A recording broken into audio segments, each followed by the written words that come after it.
நாட்டின் முதல் ஹைட்ரஜன் ரயில் சேவை தொடக்கம். பிரதமர் மோடி பெருமிதம். சுற்றுச்சூழலை பாதிக்காத தூய எரிபொருளான ஹைட்ரஜன் மூலம் இயங்கும் நாட்டின் முதலாவது ரயில் சேவையை பிரதமர் நரேந்திர மோடி வெள்ளிக்கிழமை தொடங்கி வைத்தார். ஹரியானா மாநிலம் ஜிந்த் மற்றும் சோனிபட் இடையே தொடங்கப்பட்டுள்ள இந்த ரயில் சேவை இந்தியாவில் தயாரிப்போம் திட்டத்துக்கு வெற்றிகரமான உதாரணம் என்று பிரதமர் பெருமிதம் குறிப்பிட்டார். உலக அளவில் ஹைட்ரஜன் ரயில்களை இயக்கும் வெகு சில நாடுகளின் பட்டியலில் இந்தியாவும் இணைந்துள்ளது. சுற்றுச்சூழலுக்கு தீங்கு விளைவிக்காத ரயில்களின் இயக்கத்தை நோக்கிய முக்கிய படிக்கல்லாகவும் இது அமைந்துள்ளது. இந்தியாவில் தயாரிப்போம் திட்டத்திற்கு வெற்றிகரமான உதாரணமாக ஹைட்ரஜன் ரயில் விளங்குகிறது. மேற்காசிய போருக்கு முன்பு பெரும் அளவிலான பெட்ரோல், டீசல், எல்பிஜி எரிவாயு மற்றும் உரங்கள் ஹோர்முஸ் நீரிணை வழியாகவே இந்தியாவை வந்தடைந்தது. ஆனால் கடந்த 4 மாதங்களாக அந்த பாதை தொடர்ந்து போர்க்களமாக மாறியுள்ளது. போர் மற்றும் கச்சா எண்ணெய் பிரச்சனை இருந்தபோதிலும் இந்திய ரயில்வே மற்றும் நாட்டின் வளர்ச்சி பயணம் தடைபடவில்லை. இதே நிலை 2014க்கு முன்பு ஏற்பட்டிருந்தால் இந்திய ரயில்வே முழுமையாக முடங்கியிருக்கும். ஏனெனில் அப்போது நாட்டின் பெரும்பாலான பகுதிகளில் டீசல் ரயில்களே இயக்கப்பட்டன. ஆற்றல் மிக்க ஹைட்ரஜன் ரயில் தற்போதைய 21ஆம் நூற்றாண்டில் தொழில்நுட்ப ரீதியில் இந்திய ரயில்வே மிகப்பெரிய வளர்ச்சியை மேற்கொண்டு ஹைட்ரஜன் ரயிலை இயக்கும் வெகு சில நாடுகளில் ஒன்றாக இணைந்துள்ளது.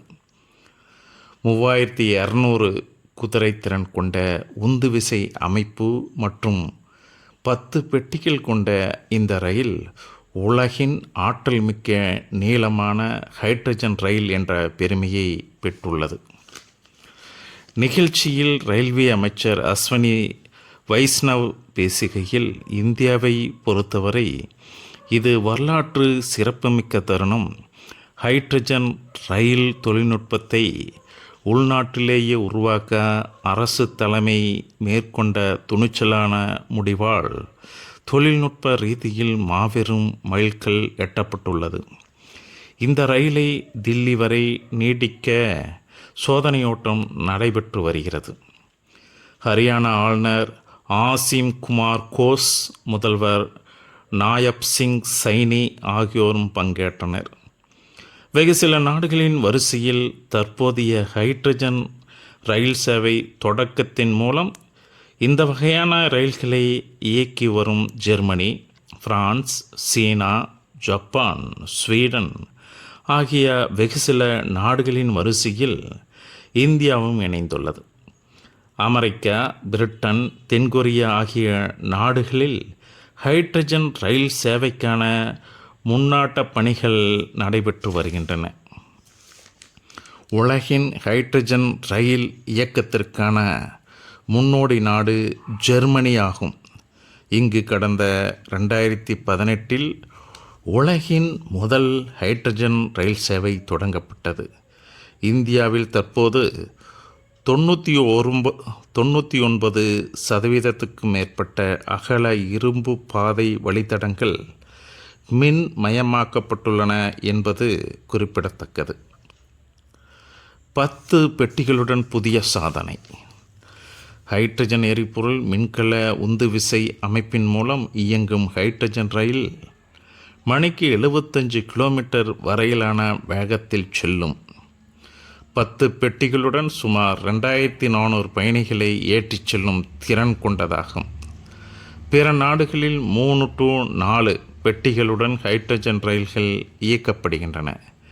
இந்தியாவில் 10 பெட்டிகளை கொண்டுள்ளதால் உலகின் நீளமான மற்றும் ஆற்றல் மிக்க ஹைட்ரஜன் ரயில் என்ற சிறப்பை பெற்றுள்ளது. ஹரியானா மாநிலம் ஜிந்த், சோனிபட் நகரங்களுக்கு இடையிலான 12 ரயில் நிலையங்கள் 89 கிலோமீட்டர் தொலைவை இந்த ரயில் 2 மணி நேரத்தில் கடக்கும். ஹைட்ரஜன் கசிவுகள், வெப்பம், தீப்பிழம்புகள், புகையை முன்கூட்டியே கண்டறியும் பன்முக பாதுகாப்பு அமைப்புகளுடன் பாதுகாப்பான ரயில் என்ற சிறப்பை கொண்டுள்ளது. சுற்றுச்சூழலை பாதிக்காத ரயில்.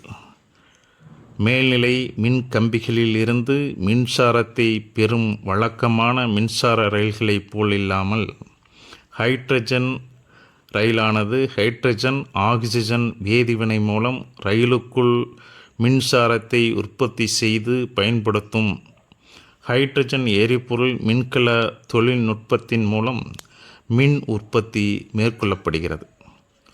புதைப்படிம எரிபொருள்களை எரிக்கும்போது கார்பன் டை ஆக்சைடு, கந்தக ஆக்சைடு, நைட்ரஜன் ஆக்சைடு போன்ற தீங்கு விளைவிக்கும் மாசுபடுத்திகள் வெளியாகும். ஹைட்ரஜன் எரிக்கப்படும் போது இத்தகைய மாசுபடுத்திகள் உருவாவதில்லை. ஹைட்ரஜன் ரயில் இயக்கத்தின் விளைபொருளாக